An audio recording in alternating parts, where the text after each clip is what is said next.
Well, let's get started because it's already 6:07. So I don't want to keep you here for very long. And so let me project all this first. And let's see if this works for me today because it's been a little bit tricky. Okay, so here we are. Let's activate it. So let's present it. So we're going to talk about using news in the classroom. You're going to have to be a little bit patient with me because I'm on my own today. And I'm going to be looking at the chat and see what you tell me about these activities and your ideas and what you've done so far. But I'm on my own, so I might miss something. So if there is something really, really important, please write it in capital letters and I'll do my best to accommodate your request. So basically, again, after this webinar, you will receive a certificate of participation and a webinar handout in the next few days. If you do not receive it, please email us at formazione@mlaworld.com. And in the handout, you will find all the important information. We will not send you the slides, but all the information in the slides is in the actual handout, and plus some useful links to expand and explore the topic a little bit more. I actually had a few requests last week about why our certificate of attendance says 4 hours. Is basically because all the handouts and the links and everything you can explore takes up 4 hours. So that's why we issue the certificate for 4 hours, because with all the material, that's what we will be covering. Okay. So let me see in the chat. Excellent. So we've 99 people here today. That's fantastic. Okay, so let me see. Great. So today, I don't know about you, but I don't watch the news anymore, but I am surrounded by news. So every time I get in the car, I just, turn on the radio and I get news. I do read the newspapers a little bit, but everything is on social media for me nowadays. And I bet it is the same for your students. What about you? Do you read the news? Do you watch TV?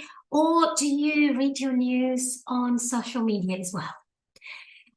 It is true that most of the international news media is in English, so it is quite a good idea to expose our students to news sources in English so that we can get them closer to English culture, how we express and communicate news in English, okay?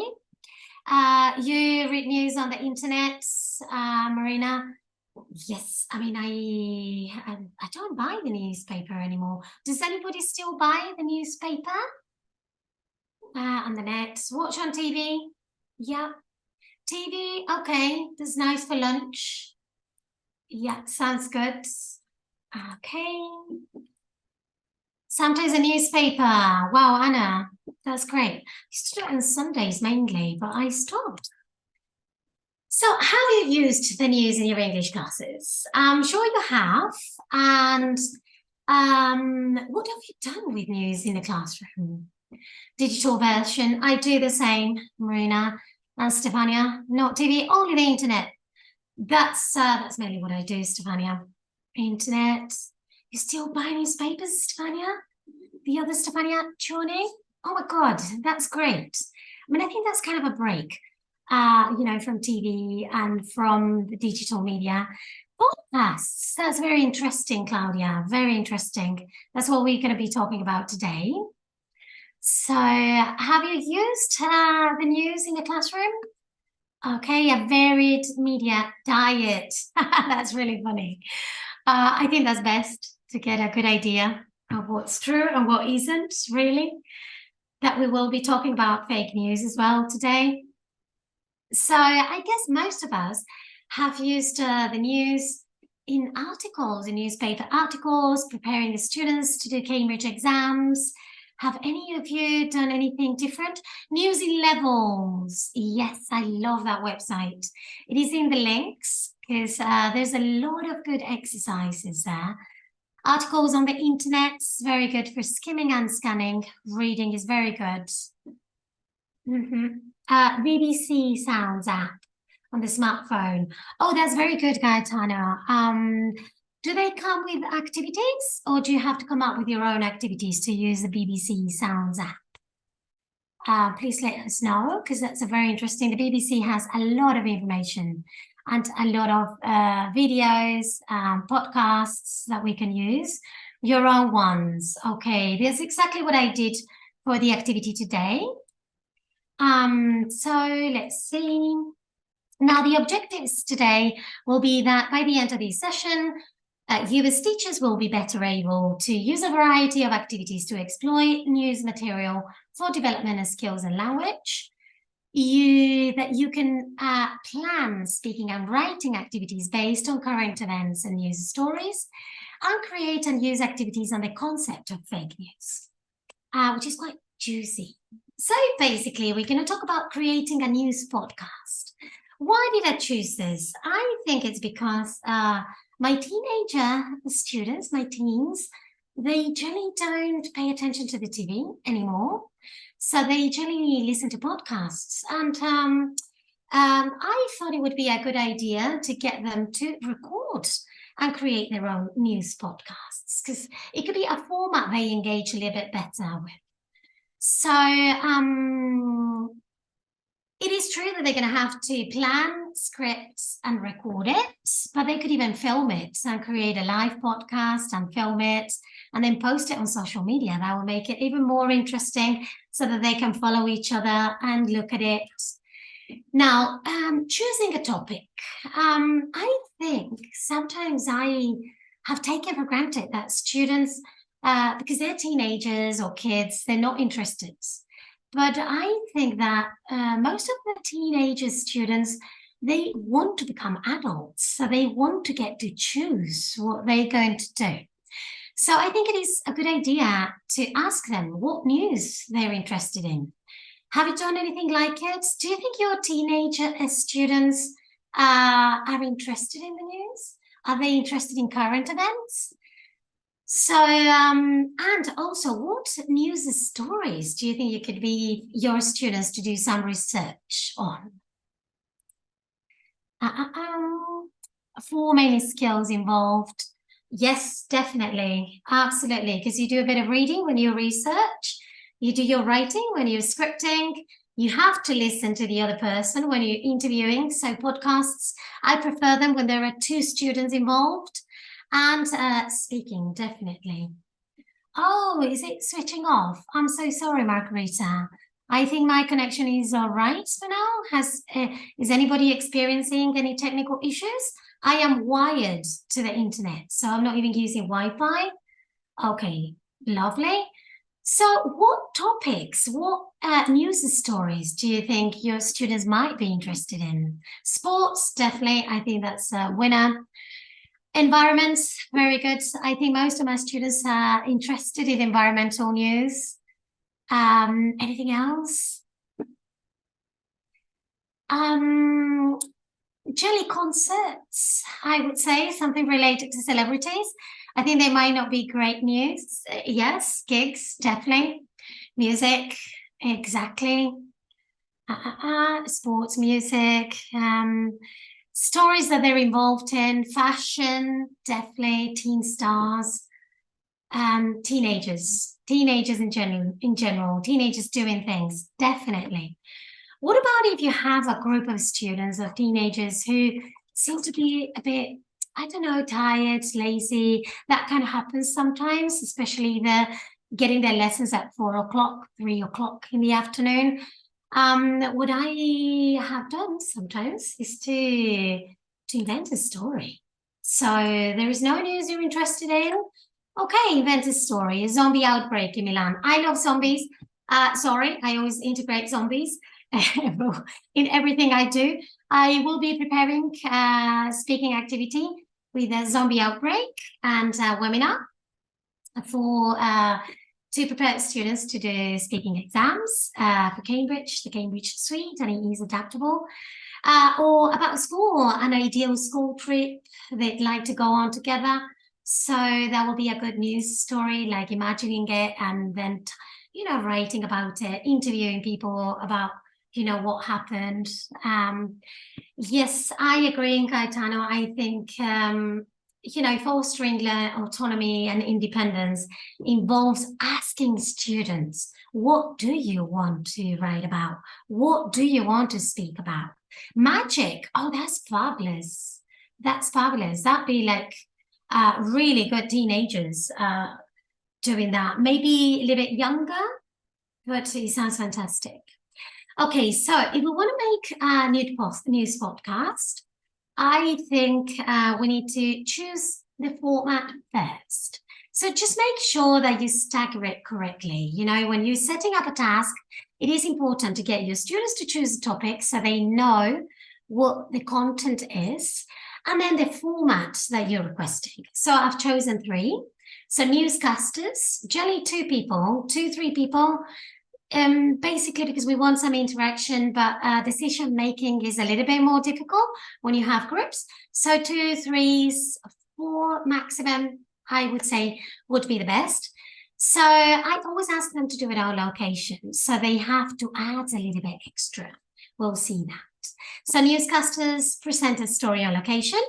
The newscasters chat, not chats, there's a typo there, to a reporter on location. So then you have someone reporting the news and then someone else on location, so they talk together.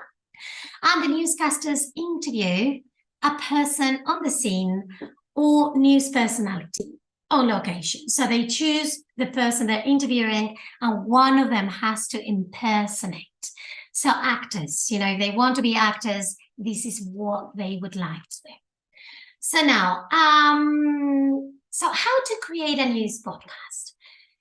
So generally what I do, instead of giving instructions, I create a task for them to see what the instructions are. So basically, we're going to watch a video. Someone will be talking about what is important, what are the different parts that need to be included in a news podcast, because we're talking about a very specific podcast. We'll do other webinars on a regular podcast, but this is a news one, okay? So we're going to listen to the lady, and I would give them a task with the instructions. So what comes first? What comes next? So the first question is, what is a vox pop? Now, once you have your vox pop, what do you need to do? Then when writing your script, what 3 C's do you need to remember? Your sentences in the script should be blah, blah, blah. So these are the instructions, okay? Let's listen. The video, I made it available in a link, is on YouTube, and it's got subtitles, but we don't have the subtitles here. Okay. So. Hello, my name is Gunan and I present a radio show on BBC Radio Merseyside, but I also train journalists for the BBC World Service, which means I get to travel. Okay, if you cannot hear the audio, please let me know. I've worked in radio a lot, and writing for radio or a podcast is a little bit different to writing for TV or the internet. Once you've decided on your story, you need to write a script for it, which means telling the audience what the story is all about. So this could include an interview or different people's opinions, which is what we call a vox pop, and you will need to go out and record it. Or your radio report, maybe a straight read like a news bulletin, or a live interview with someone who's involved in the story. When writing for radio, there are a few things you need to remember, like writing a news script. Keep it clear, concise, and correct. Remember that the listener will only hear the word once, so you don't have any visuals or graphics to help you along. So you have to keep your sentences short and simple and not use very big words. Don't say, "The club have said they will terminate the manager's contract with immediate effect." Just say, "The club has sacked the manager." Don't say, "The police deployed 3 units." Just say, "The police sent 3 cars." You are writing for speech, so remember that whatever you write, someone else is going to read that out loud. So for example, if you write 4 p.m, you would say 4 o'clock in the afternoon. So make sure you write as you'd speak. Before you go out, read your script out loud, make sure it makes sense, and if you have time, ask someone to listen. You might have noticed when reading a book, you have an idea of what the characters look like and what the scenes look like. And it's exactly the same thing for radio. You want to paint a picture for the audience so they can see where the story is going and what's happening. And there are a number of ways you can do that. Use sound effects. So for example, if you're doing a story about rowing or a building site construction, you can use drilling or lapping water. That way the listener knows where you are straight away. Description. So just remember, the listener can't see what you can see, so you have to give as much description as possible, from colours to scenery to what's in the background. Atmosphere. Some locations have real atmosphere, like a construction site with drilling or a swimming pool or busy roads. So before you leave your location, make sure you record at least 30 seconds of the atmosphere that you can add into your report. Once you've painted your picture, remember to control the background.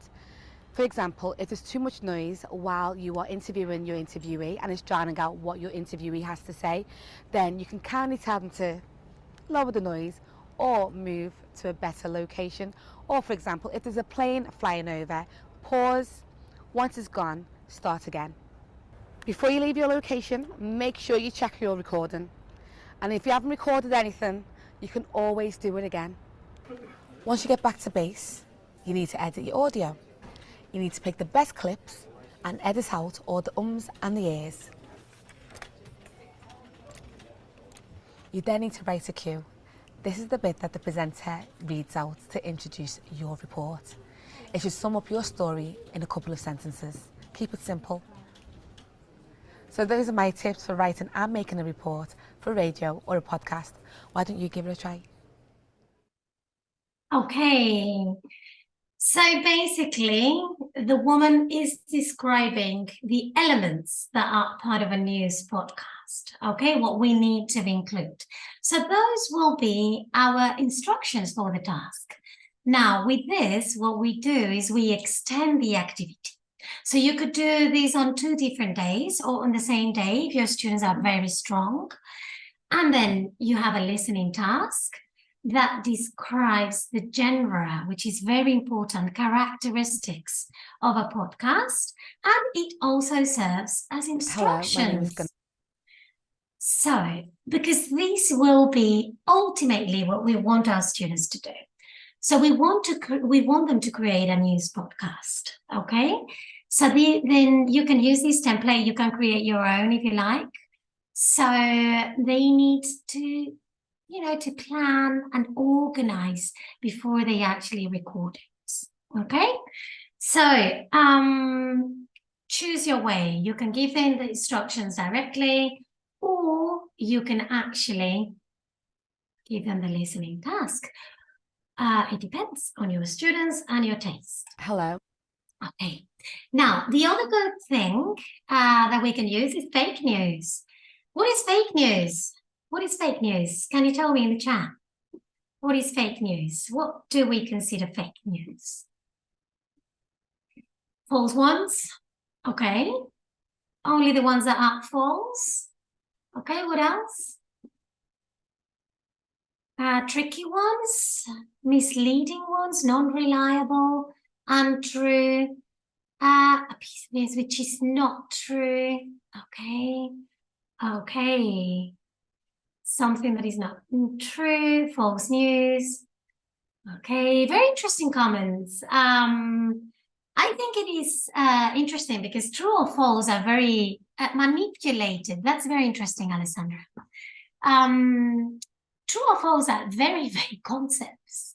Okay, because something could be more or less true. Are news true or false? Are they biased by the reporter's opinion? Someone that pretends to make us think that it is true. Okay. But, okay, let's look at this definition here. False, of course, or misleading. You mentioned that as well. Presented as news. And generally, fake news has the aim of damaging the reputation of a person or an entity, or making money through advertising revenue. So it is a little bit of a bigger concept. Biased news is more correct. Very interesting, Gaetano, because aren't they all biased? Can we say that all news are objective? It is a very interesting concept. Now, my next question is, do you think that fake news is a problem? Why is it a problem? These are the questions I would ask my students to activate their knowledge of the world. They're very familiar with the concept of fake news. Definitely, why are they bad? Why are they a problem? I think about Trump's election and Velas. Okay, interesting. Okay, drives opinions and decisions the wrong way or in a manipulated manner, definitely, Marilena. It drives good. Do you think your students will be able to tell you this? Will they know why are they a problem? Will they consider it a problem? Big brother, very interesting. They might influence the reader in one way or another, definitely. I think my students are very aware of this, and they will generally say the same thing. And they will say that they cannot trust the news anymore. That's why it is a problem, because they can never know whether it is reliable or not. So they need tips to identify what fake news is, to identify whether the piece of news they're dealing with is fake or is true, and it's only a little bit biased, but it's not manipulating. Okay. Fake news. So again, I'm going to play another video. I think this is a very interesting one. It's BBC reporter again, and this is teenagers talking about fake news. Again, I created a listening task. I think it is very important to get our students used to listening for detailed understanding. So when we want to give them a concept, instead of just telling them, give them something to discover what it is. And then adapt. The sheets are adaptable, so you can use subtitles again. When you use subtitles, and you can adapt it to lower levels, play it 2-3 times, get them to discuss the answers. I mean, I did a webinar on listening skills. It is on our YouTube channel if you're interested. But I think it is a good way to activate their knowledge, to have a good base of what they are supposed to do, and to clarify concepts. And then we're extending. And then if in listening tasks, we get 2 people talking together about what the right answer might be, then you're also expanding the listening task and turning it into a speaking task. So this will also be clear, and it activates critical thinking skills. So, and also to practice accents. Let's look at it. We think it's a problem. I think fake news is a problem because it can influence how people make decisions. It leaves me feeling like I don't know who to believe. And it worries me that people are growing up misinformed. And if we're misinformed, how can we understand the world around us? I think it's a problem because it leads to confusion. And we begin to mistrust all news sources. But what exactly is it? And how do we spot it?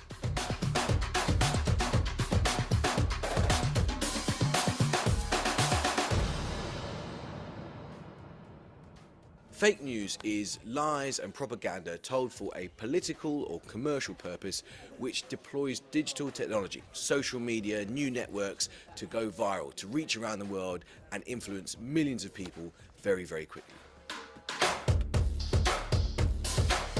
Fake news is one of those phrases of the moment, but essentially we're talking about news stories, information that people are deliberately trying to distort for political advantage or commercial advantage, for example, trying to get profit or make a profit out of a situation. So what about news that's just wrong, like when someone's just made a mistake? Mistakes can be made. Journalists sometimes make mistakes too. Or sometimes you might be reading a story and the headline could be misleading. Or a photo in that story could have been changed in some way. It might even have been changed to make you laugh, to make you want to share it. These stories we wouldn't necessarily call fake news, but they are misleading in some ways.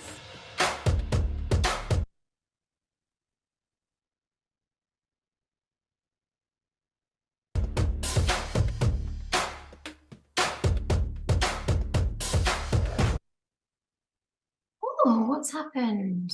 Uh-oh. Sorry.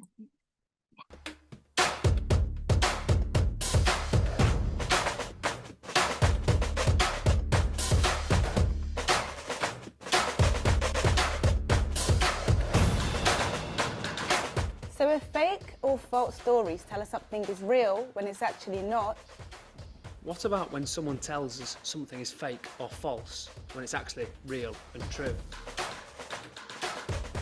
We need to be very careful about the misuse of the phrase fake news. If you're a politician who wants to close down debate, then you might use the phrase fake news because you don't want people to ask you questions about something uncomfortable.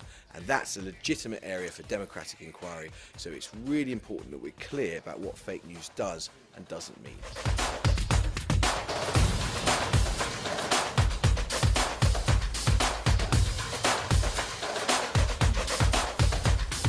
You're feeling confused, I'm feeling confused, right? There's all these words, fake news, hoaxes, spin, but in the end, just be aware that not everything you see online is completely true.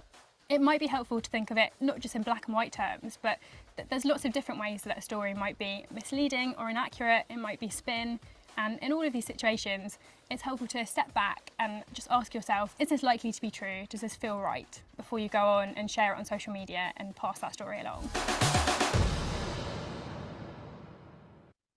Okay, interesting. Yes, you will get the links. It's in the handout. Do not worry about it. So all the links are there, and all the worksheets are there as well. Exactly. So this is all that we discussed earlier, isn't it? Is it fake? Is it false? What does that mean? So there are loads of different concepts nowadays, and I believe that our teenagers might be even a little bit more familiar with the concepts than we are sometimes. So again, there is a worksheet, which is listening skills, but is also to activate critical thinking, and then to start, getting our students to think about news before we expose them to actual news or fake news. And we ask them to tell which one is true, which one is fake, which one is more objective. So now, it is, there are different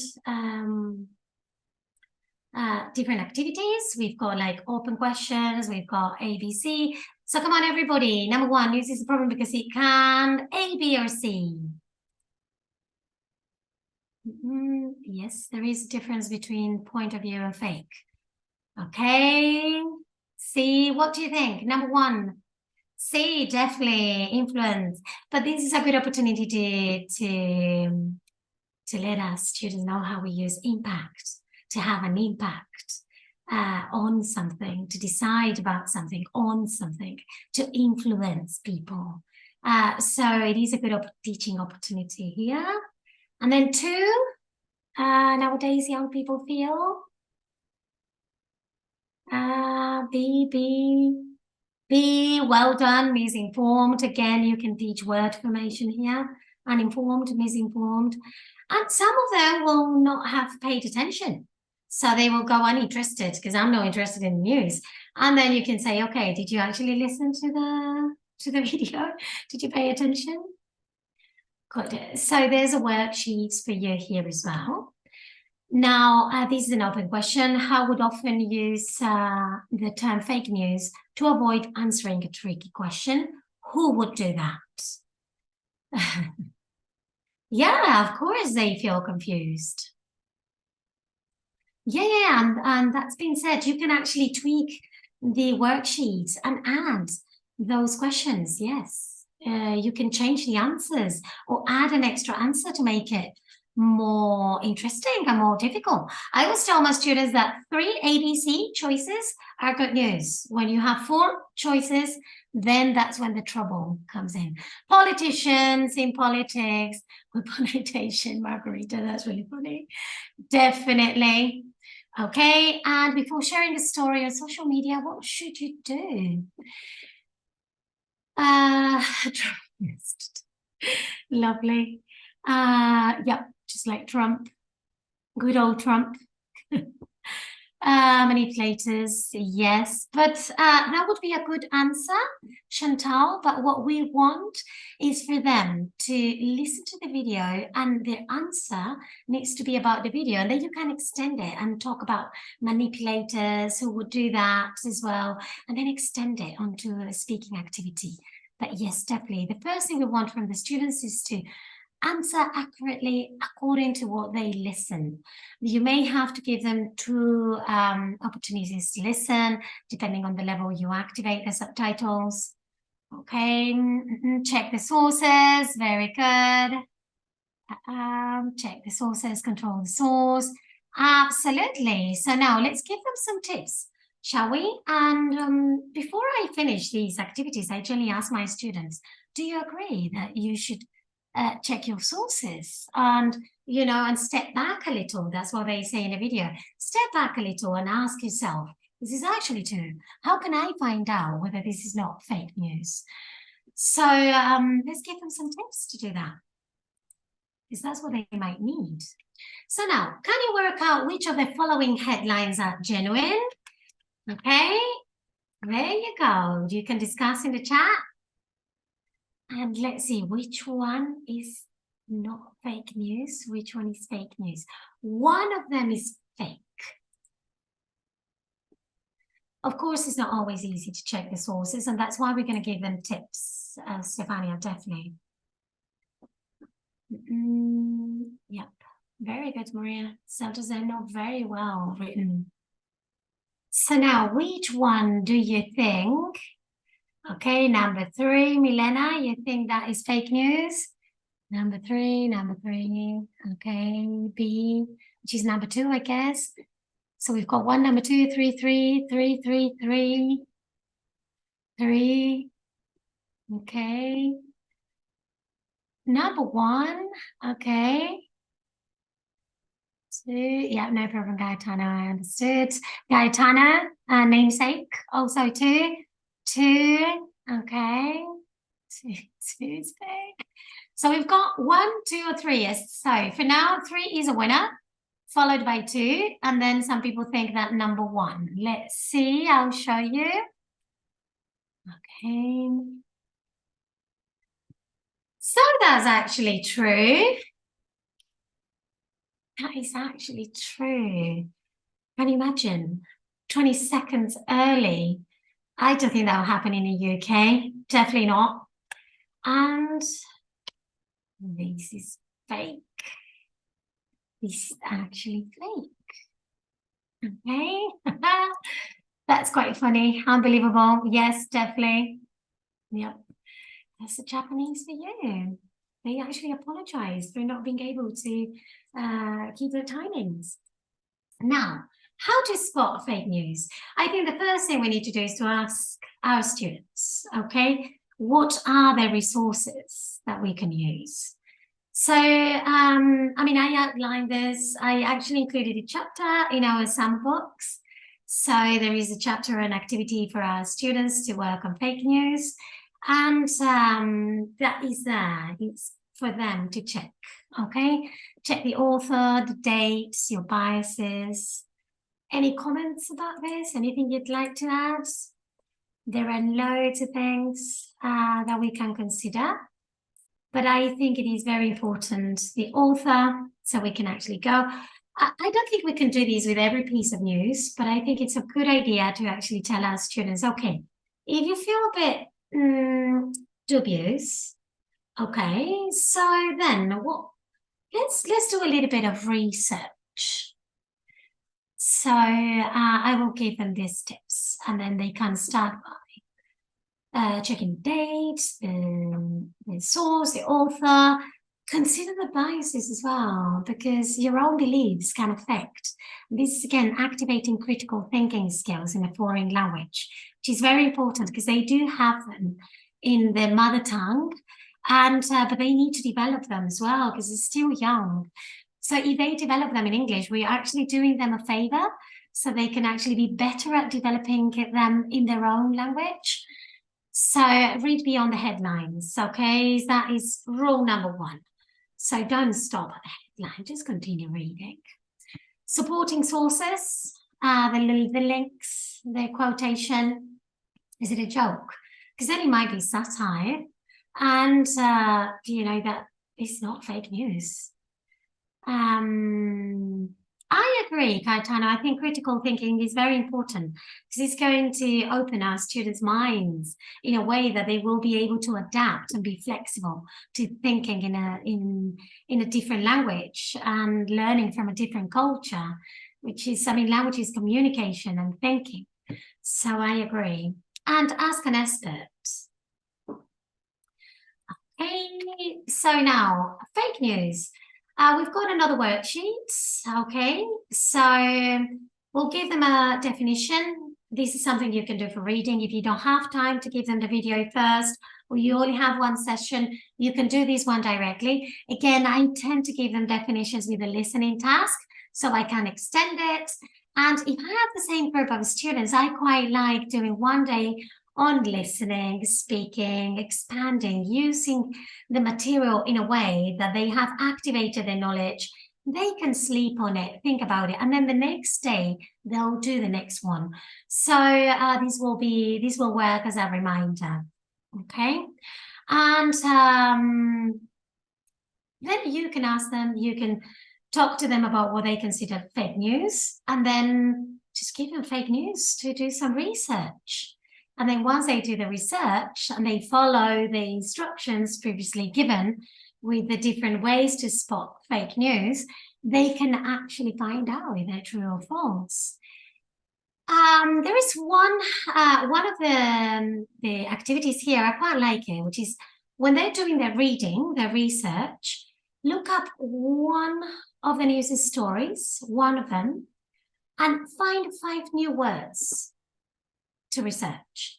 So we're not asking them to focus on what they don't understand in all of them, but we're asking them as homework to try and find 5 new words they don't know and they might want to learn. Because if they choose to learn them and if they choose to use them for a month, for example, they're more likely to remember them. Okay, so we've discussed this. I think you've been very comprehensive in your answers.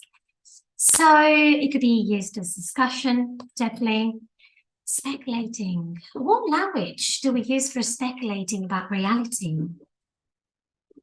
What language do we use to speculate about reality? And that is required for B1, B2 levels. Model verbs. Yes, Margarita. Definitely. So if you give them, you know, a sample sentence, it might be perhaps, you know, you give them a few sentences and you ask them to discuss about the different news using model verbs. They will be practicing the speculating skills. Okay, the language used may be more colloquial.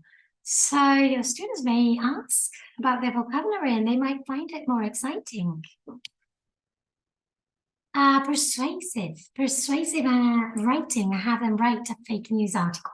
I love doing that. And I also ask them to write Twitter, like a tweet with fake news. And I ask them to write a headline. So I ask them to do some research, you know, touch things here and there to find a purpose. There are loads of things you can do with this. Okay, if we know that it is used to manipulate people, so pretend to be politicians and then just create a piece of fake news and make it look as if it was real. Okay, now this is a lovely activity and I think it's a great end. You know, when you use news in the classroom, I love this activity. This is one of my colleagues' idea. High school students. I love high school students. I think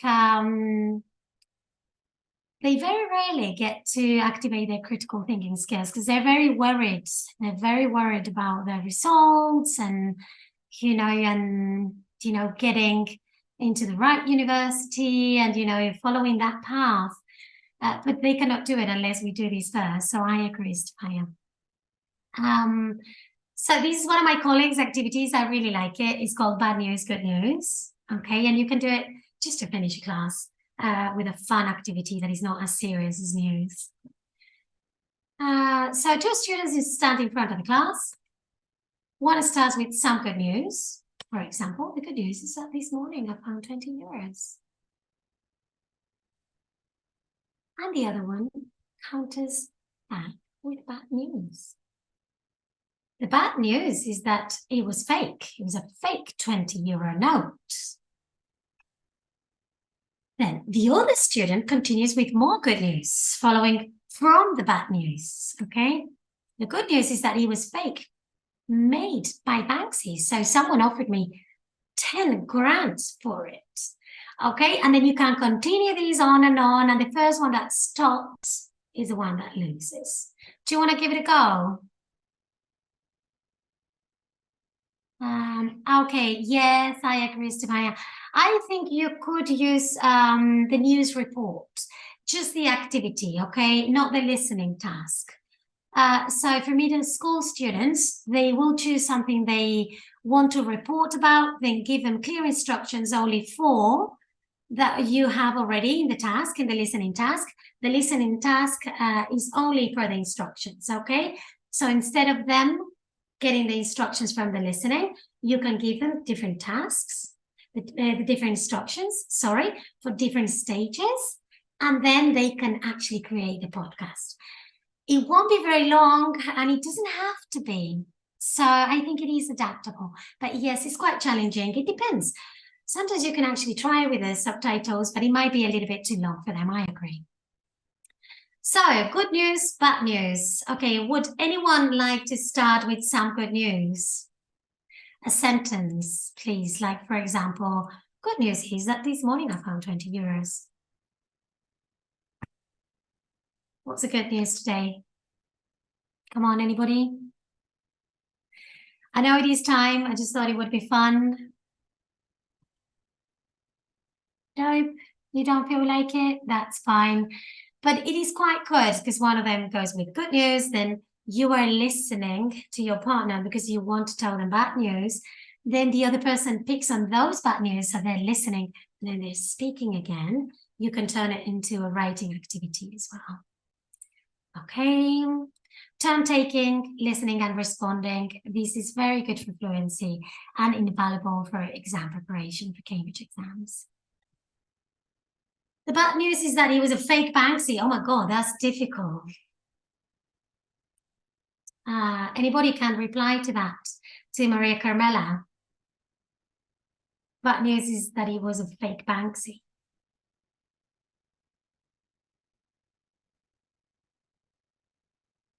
Anybody? Okay, I'll give you a few minutes. No, not a few minutes, 30 seconds. Tomorrow will be sunny good news. Lovely. In reply, as a reply to Carmela, bad news is that he was a fake Banksy. Good news is I learned how to make fake 20 euro notes. Great. Okay, so we have come to an end. As a conclusion, encouraging students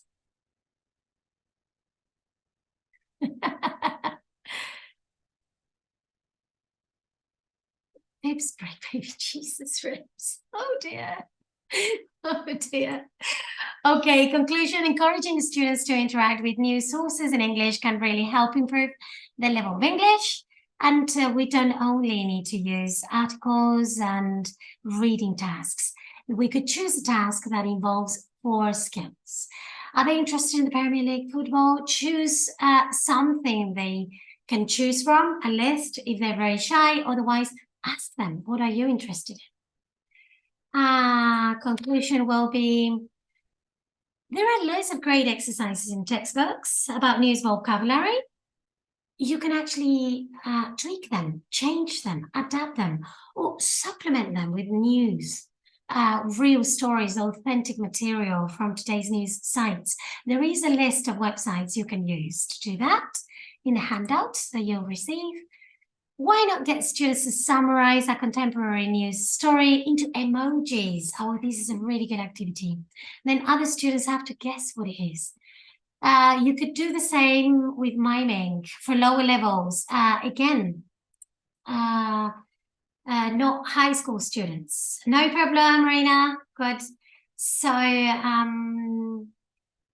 for middle school students, Stefania. So again, they can mime it and the others can guess because they're not very good at producing, but they will be good at reading, skimming, finding the information. So this is a good one. And then emojis language. We will do a session on this because emojis mean different things nowadays. And I found it hard to catch up with the meaning of emojis, and I'm doing my best to keep in the loop. But they know a lot about this and they communicate a lot with emojis. So we have many ideas for future webinars, as you know. We welcome your ideas always. I still have a list from last week. If you have any ideas for future sessions, please let us know. You can also email us. Thanks a lot, everybody. It's been great to be with you today. And so again, just a reminder, you will receive your certificates with all the information there. If you don't, please contact us at formazione@emilyworld.com and you will receive it, okay? But please don't leave it there because I think it will be useful. It's always nice to have something you can walk into the classroom with. And everything will be sent to you. So there is a handout with instructions with everything we've discussed, the links, the videos, and also the handouts, okay? If you do have any questions, please do let us know and email us at formazione@emilyworld.com. I'll be happy to add any extra information and reply to your questions. Our next webinar will be on error correction techniques. When, what, how, on the 5th of October. I might be there as well, and I think my colleague Catherine Mason will be there, and I will probably be with her as well, and I hope you will join us again. Thank you very much. It's been great, and I hope it's been helpful. How to use TV series in class to improve English skills. Fabulous. Okay, lovely. And I'll see you very soon. Thank you very much. Bye-bye. Let me take a look. I want to read it.